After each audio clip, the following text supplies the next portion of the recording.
The following is a production of the University of Minnesota.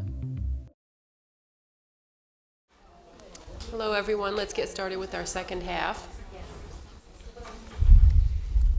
In the second half, we're going to be talking about how to make your event succeed, and we have two speakers. We have Kent Gustafson, who is Extension faculty in tourism, and we have Phil Platt, who many of you know because he's a member of our group, and he's the manager of the campus club, so he will be able to tell us about events from the point of view of someone who executes them for his own groups and for other people as well. So please welcome Kent. Hey. Thank you. I had hoped to come over this morning and kind of peek in on what some of the other speakers were saying so that I could adjust my presentation, and lo and behold, they were all done. So hopefully what I will be presenting to you this morning will complement and reinforce what the other speakers presented, because this whole area of events is really exciting, and there are a lot of great things to it, but there are also some things that can trip you up, and so we want to talk a little bit about those. As Ann mentioned, I'm with the Tourism Center here on the St. Paul campus at the U. We have been around for about 20 years. We are a kind of a collaboration between Extension and CFANS, and we do a lot of research and education work with the tourism industry as well as communities around the state and around the country, actually, who are interested in tourism and tourism development as part of a strategy for their communities. And one of the programs that we offer through the Tourism Center is our Festival and Event Management class. It's a 6-day continuing ed class related to some of the basics of festival and event management. Probably the focus is more on festivals than special events, but I think some of the same kinds of principles apply. We deal with a number of management. It's a management focus of the course, and we deal with some major topics in the class related to event management. We include a behind-the-scenes visit to an actual event as part of the class. And I'll talk a little bit about that. This last year, for example, we had an experience with the Renaissance Festival in Shakopee. And then we offer a capstone seminar and academic credit as well as certificate option.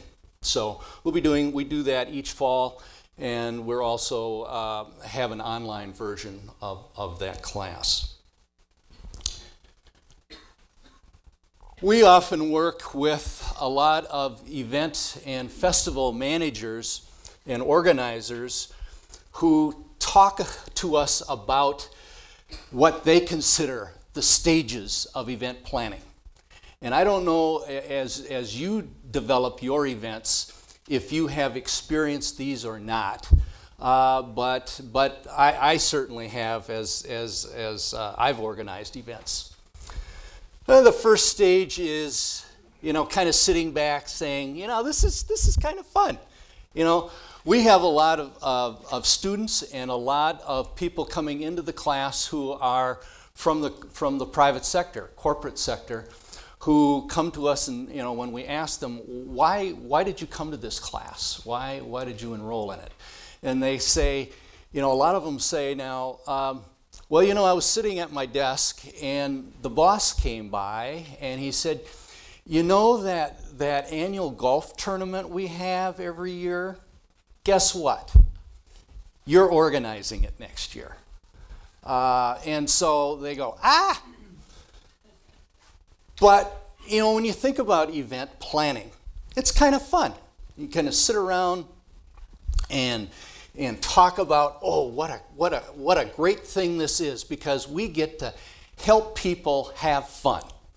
And that's what a lot of festival organizers get into the game for. So you're sitting around, you're planning around with pastries and projections of profit and people with positive attitudes, thinking, this is really going to work. And if it's a reoccurring event, it's really going to work this year. This year, we learned everything we needed to learn from last year. So that's phase one. Phase two. Now we're into dealing with the nitty-gritties. Press, permits, plans, politics. I just kind of caught some of the questions Sheila was responding to in terms of politics. People with power. And then comes that dreaded last phase. Man, I wish this was over. Where you're dealing with porta potties as far as festivals are concerned, power, the portable kind, press passes, proof of insurance, police, and a plethora of other P's. Not the least of which are the people that you are planning to have the event for, and your customers. And I think oftentimes the whole idea of planning the event for people kind of gets lost in all of these other P's. And so one of the things that we want to talk about today is how we keep our customers. What is that target market? Who are our customers? Kind of keep the people, move that last P up a few notches. And so we keep the people that we are doing this for in the focus of our attention. So what I want to do for my time is to talk a little bit about a couple of the major things that we deal with in the class, and kind of boil down those 6 days into 6 minutes or so. And then, because you are communicators, I'd like to actually get some feedback from you as to what you consider to be some effective communication strategies and marketing strategies for events. And I'll share some things there, and then I'd like to get your feedback as well. One thing, and I know this sounds like a cliche, and the other presenters talked about it as well, but I think one thing that we need to keep in mind is the mission. Why are we doing this event? What's the purpose? How will it move our mission or our purpose along if we have this event? We have a lot of festival organizers that participate in our class that talk about, we can't get sponsors, or our volunteers are really down, or this or that or the other thing. And when we start peeling away some of those issues, it really comes down to they've lost the mission. They've lost sight of what they were in business to do. I asked somebody one time, why do you do a parade on the 4th of July? And they literally moved back and said, well, we always do a parade on the 4th of July. Well, why? It's getting back to what is that purpose. I don't know, have any of you ever attended Taste of Minnesota? What do you think about Taste? Yeah, if you've attended. The responses to the question about impressions about Taste. One related to the lack of security and kind of some food issues. And I don't know, any other impressions, Phil? Exactly, and I think you all have hit on some things. For me, they have lost sight of their mission. This is a festival that For all practical purposes, now it'll be interesting to see as the new management takes over, but for me, it has basically become a classic rock festival, music festival, with state fair food. And it has gone quite far from its mission of the early days. This particular photo that I have up here is of an art crawl, not the St. Paul art crawl or the Art-A-Whirl in Minneapolis, but this is a rural art crawl in western Minnesota called the Art Meander. And I have this photo because they have a very definite focused mission for this event. They were looking for ways in which they could expand the exposure for their artists. And being in a rural area, they have more territory to cover, and so they came up with the idea of the Art Meander. It is a focused mission in the sense that they provide exposure for their individual artists, because you go to the artist's residence or studio. But it also has a second mission, or part of their mission, in that they are using it as a tourism development strategy, bringing visitors in from outside the region. So, number one, remember the mission. Number two, again, and I think probably some of the other presenters talked about this as well, what is your formal planning process for the event, in whatever kind of event you are planning, whether it's a festival, whether it's a special event at the Weissman, whatever. I think the start of planning for the next event begins the day after the last event. And probably any event organizer will say, oh God, no. When I'm done with that event, I got to put it away for a while. But that's when it's the freshest. That's when all of the things that have happened at that event are right there and can be dealt with. And so we certainly talk about and suggest a formal kind of evaluation process for your event, as well as a review, not only with the planning committee, but with people who have attended your event, and that can be either through surveys, focus groups, just individual conversations, informal conversations, but have some kind of formal way in which you can get that kind of feedback. Have some kind of a formal planning process. Now, you're probably familiar with SWOT, strengths, weaknesses, opportunities, and threats, kind of a common strategic planning kind of process, but there are lots of other techniques that event organizers can use and do use in terms of that process. And this all is in kind of that first phase of event planning, where it's actually kind of fun to sit down and think through some of these kinds of things.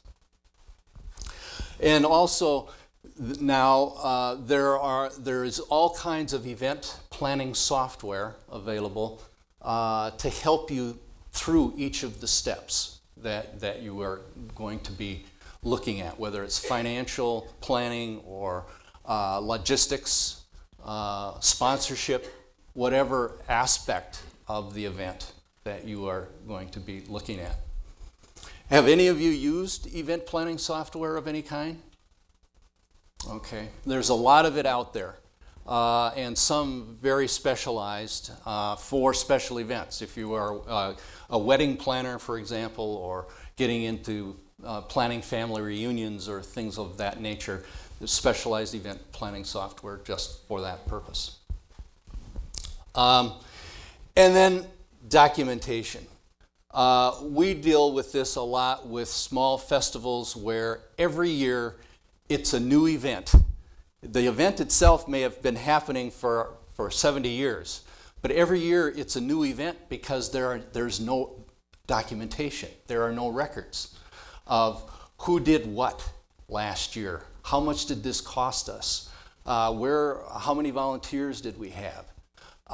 So I would certainly encourage you, whether it's a one-time event or a reoccurring event, maintain a good set of records. Because if you are not on the scene next year and you have the institutional memory of the event, all of that is gone. And the new organizer, the new event director, has to start from scratch. And this is a very simple thing to do in the sense of whether it's electronic or a physical 3-ring binder that you are able to hand off to somebody. It's invaluable. The photo here is of a boat race, a dragon boat festival in Starbuck, Minnesota. One of probably 4 or 5 different dragon boat races festivals that we have in Minnesota. Probably the closest one here that you may be familiar with is the Dragon Festival on Lake Phelan in St. Paul.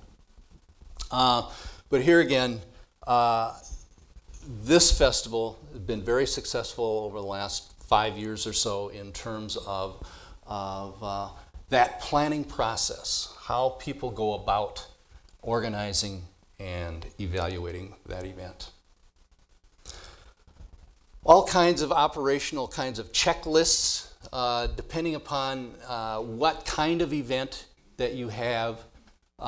These checklists vary, and I think you start with the end in mind. What is the date of your event, and kind of work backward in terms of what locking up the venue, what food and beverage is necessary. Are there any permits or licenses that you have to obtain in order to have this event? Obviously working through, if most of your events are here either on the Minneapolis or St. Paul campuses, you're governed by the university. There's some pretty standard procedures to be followed with the university.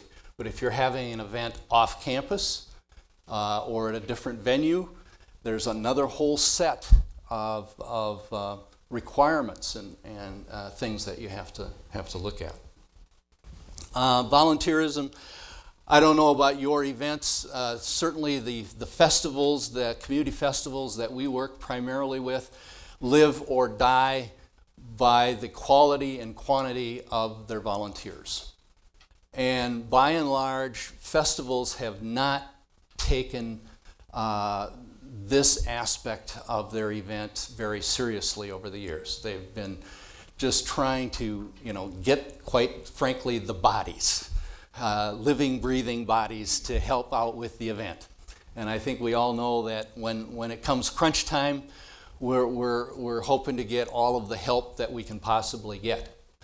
But what we suggest to event organizers is that you need to treat your volunteers as if they were paid employees. That there is a process, a human relations process, a business development process that needs to be followed with volunteers, because the whole nature of volunteerism, as you well know, has changed in terms of what volunteers want to get out of a volunteer experience, what they're looking for, and quite frankly, what they're willing to do. And by recruitment, rewarding, and retaining those volunteers, you go a long way to increasing the odds of success for next year if you are a recurring event. Likewise, a hell hath no fury like a volunteer scorned. And you all know the stories about customer service. A person that has a bad customer service experience, by and large, tells 20 people. And a volunteer that has a bad volunteer experience not only will they not come back to help you next year, you can bet their friends aren't going to be there either. So we actually talk about developing job descriptions for volunteers. And so that it forces you to think through what really is it we want this volunteer to do? And how long do we want them to do it? And by what means are they going to be rewarded for doing it? And so for our participants, we really sit down and go through some exercises where they actually write various segments of a job description, and how it would fit me as a volunteer.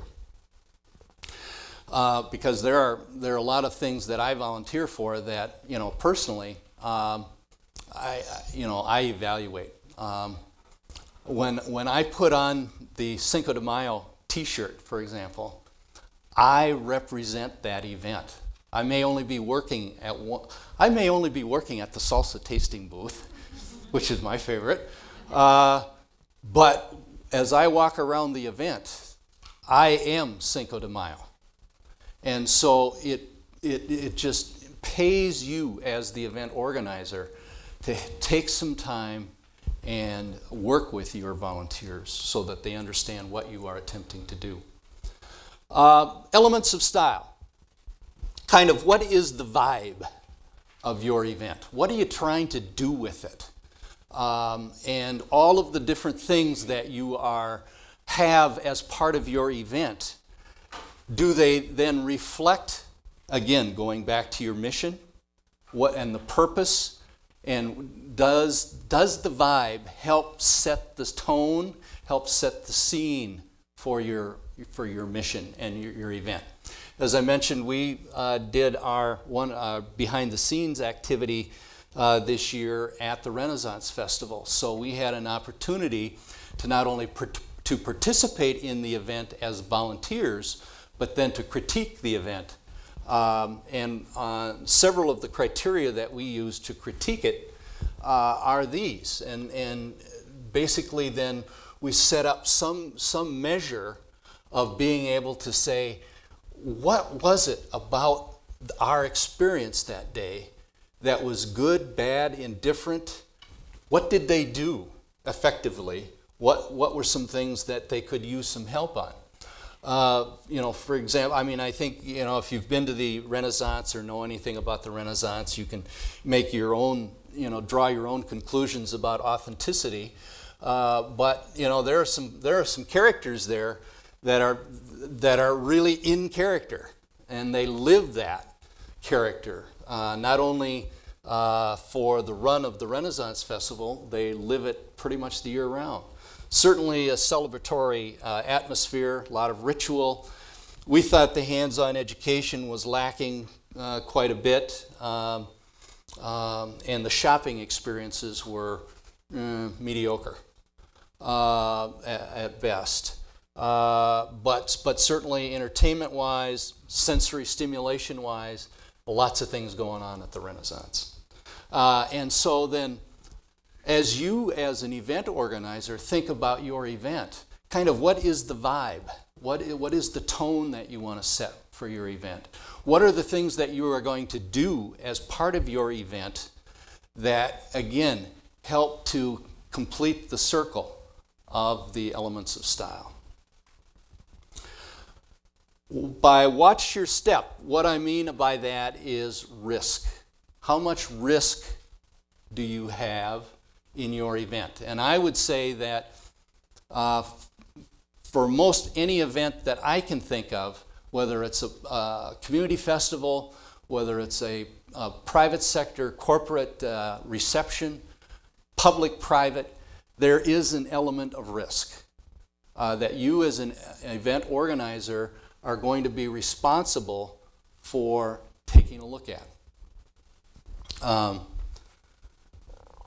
What we are suggesting here is that you have a responsibility as the event organizer to assess what that risk is or what those risks are, and assess what level of risk you are willing to take in that event. Now, obviously, if these are all university events, you have some element of coverage through the university.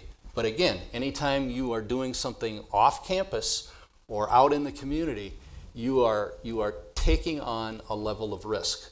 And for each risk that you take on, then there needs to be some assessment of what those levels are and then how you manage those risks.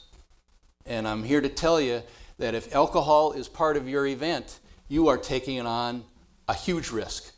You know, and at the university, if you're going to have wine at your event or other forms of alcohol, there are some special things that you need to do in assuming that risk. Again, risk management strategies and develop. You are communicators. One of the things that we talk about with our event organizers is if something happens, how do you handle that? Not only the physical act of if somebody collapses, has a heart attack, trips, falls, whatever. How do you handle that emergency? But how do you as a communicator handle the communication of that incident to the public and to the press? Because the press are going to want to know, they're going to want to have somebody that will tell them what's going on. And you as the event organizer need to have some measure of control over what is said and not said. I have the photo of Cinco de Mayo up. Cinco is a great event. It has evolved from a small neighborhood get-together to the major Latino festival in Minnesota and one of the largest Cinco de Mayo festivals in the country. One of the risks that they are dealing with, among many, but one of the risks that they have been dealing with for the last few years is the level of gang activity at the event. And it went so far last year they were able to get a court order that set some boundaries around what people who have been identified as gang members could do at the event or not do at the event. So that's a level of risk that they have assumed. They have developed a number of risk management strategies to deal with that risk and are moving forward with it. I'll tell you one story, not about Cinco, but a different event. 2 years ago, we did our behind-the-scenes activity for our class at an event called A Taste of Grand. And this was an activity, a program that the Grand Avenue Business Association and St. Paul put together to kind of highlight the restaurants and the retail establishments of Grand Avenue.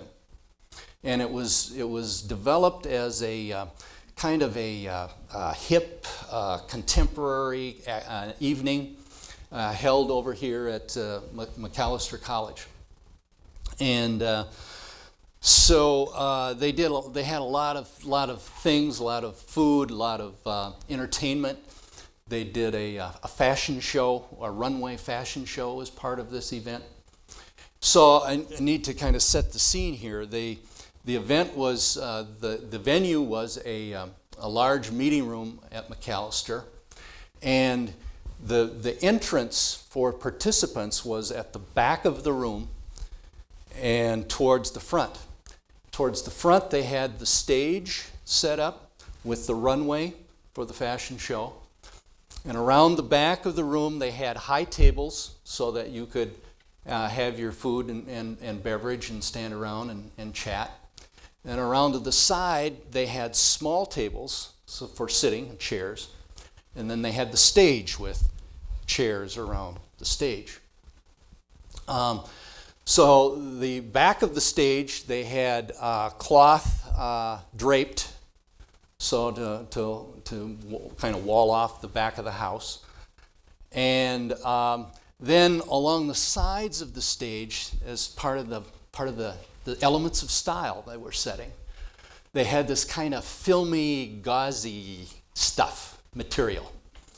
And it was all kind of hip and contemporary. Kind of the target market for this event what looked to be about ages 25 to maybe 40.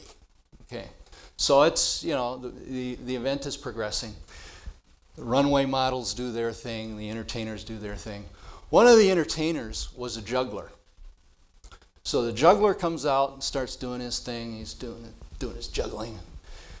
Then he starts juggling fire sticks. He's juggling these fire sticks around. Not only is he coming within like a foot of this filmy, gauzy material, he starts walking down the runway, juggling the fire sticks. And people are sitting like here. So I'm going, I'm standing in the back of the room looking at this. I'm going, oh my God, what's going on here? So I started looking around. Where are the exits? Where are the exits? The main exit is the entrance, the double doors where people came in. That's probably the only entrance that would automatically come to mind. Those two doors were closed, and people were standing around blocking that exit. I looked over to the side exit. That exit was blocked. Well, it was immediately obstructed by the dessert table, full of great-looking cheesecake, and then further obstructed by the low tables and chairs. The rear exits you couldn't see because of the draped enclosure.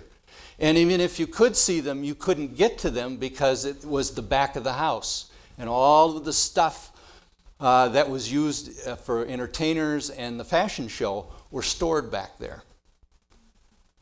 This was a great, a neat little event, 3-4 hour event to highlight, focus on showing off Grand Avenue establishments. What if that filmy, gauzy material had caught fire? You have, no matter what kind of an event, there is a level of risk you assume as the event organizer. And you just have to be as careful as possible. Sponsorship. I heard some discussion about sponsorship.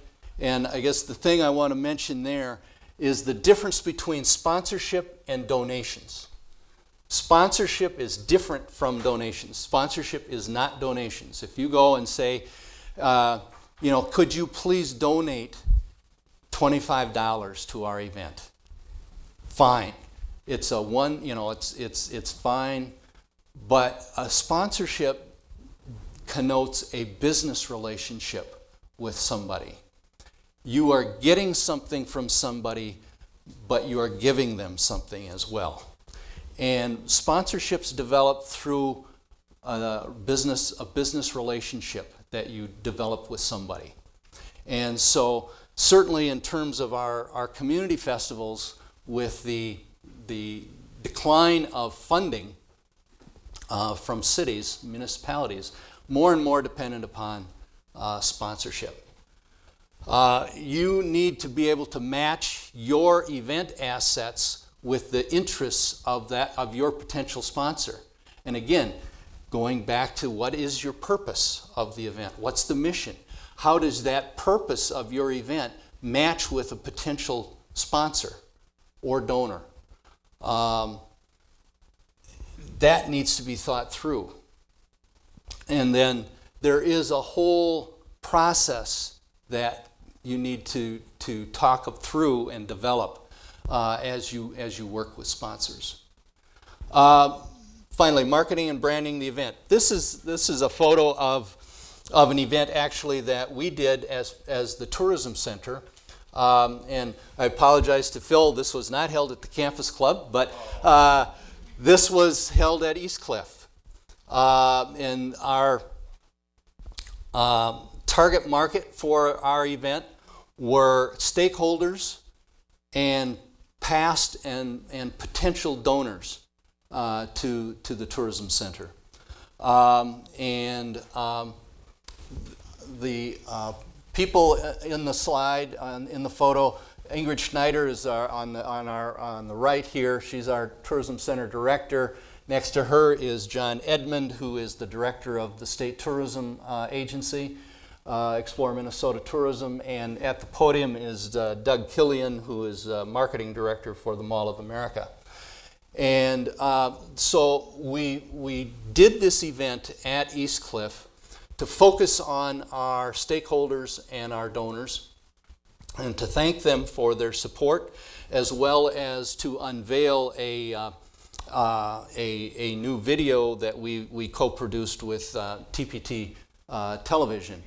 And it was basically a networking event, getting us having the opportunity to mix and mingle with our donors and important stakeholders for the center.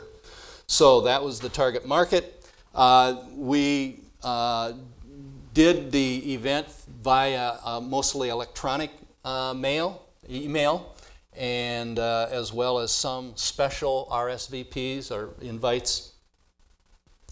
And then we branded that event as the tourism center kind of networking event for our special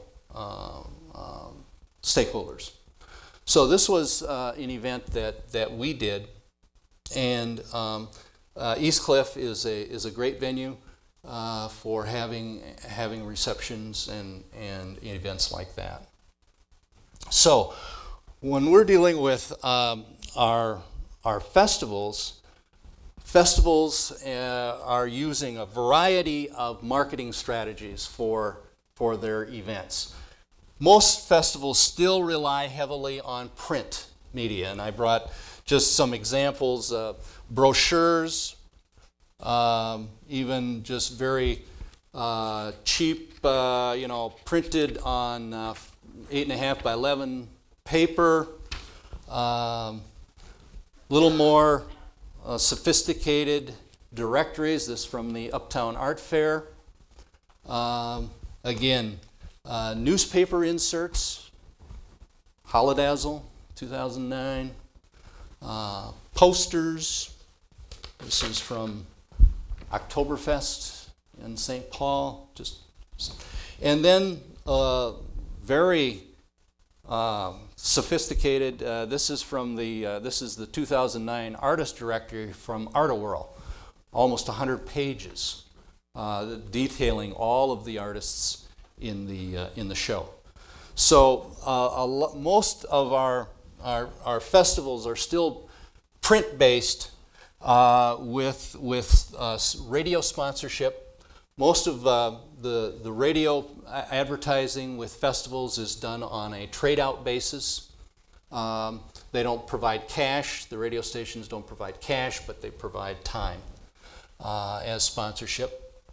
Some television now, but television is generally too expensive for advertising, so most festivals are going for special interest reporting on the event, at least the metro festivals. Websites, more use of social media, and certainly word of mouth.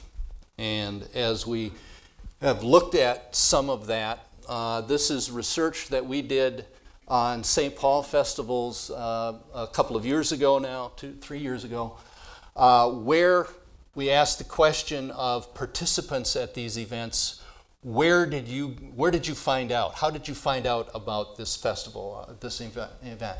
And you can see, again, cultural differences, but by and large, family and friends, word of mouth, have been here before, kind of thing. So if they have a good experience, they're coming back. The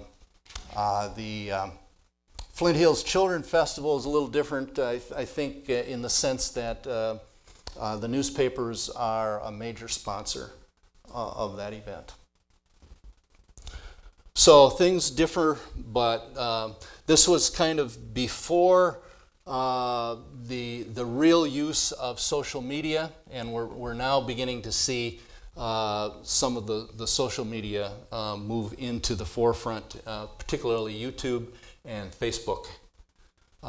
Again, example of print from Celebrate St. Paul, which is kind of the umbrella organization for 13 or 14 St. Paul festivals. Website, I put the Winter Carnival website up, or the front page of the Winter Carnival website up, because I think it is one of the better websites. A lot of community festivals have websites, but they don't update them. And so you get now into 2010, and they still have 2009 dates on them. You notice that Winter Carnival has their 2011 dates up. They have got their social media sites listed. They have a number of things as part of their website. They have shopping, online shopping available. They've got blogs. They've got web podcasts. They've got a number of things on their website that really makes their website effective. And hopefully, if you have a reoccurring event, I guess my plea to you would be to keep it updated. Keep your website updated, because it really does make a difference. What is the importance of social media? And I guess this is a question I wanted to end with, and then maybe come back to in Q&A. Looked at a couple of different kind of dueling quotes here from two different people. On the left, Michael Doyle from Virtual Edge is saying, "The data shows conclusively that the growth trend is toward further adoption of web-based communication." And he's talking about virtual trade shows. On the right, Jonathan Baskin, writing in Advertising Age, says, "Not so fast. Before you move your surviving budget into a spiffy new social media campaign and give up control of your brand, consider that you might be replacing your old-fashioned, excruciatingly commercial marketing with newfangled, irrelevant nonsense." I don't know. What do you think about that? We're finding that, more and more people are using, Facebook, Twitter, etc., at events and doing instant reviews of the event. You got to get down here to hear this band right now. They're on in 15 minutes. Get down here. Otherwise, people are saying, I'll leave things the way they are. So that is what I have to offer you today, and that's my contact information if you have questions, and then we'll get back to Q&A later. Thanks.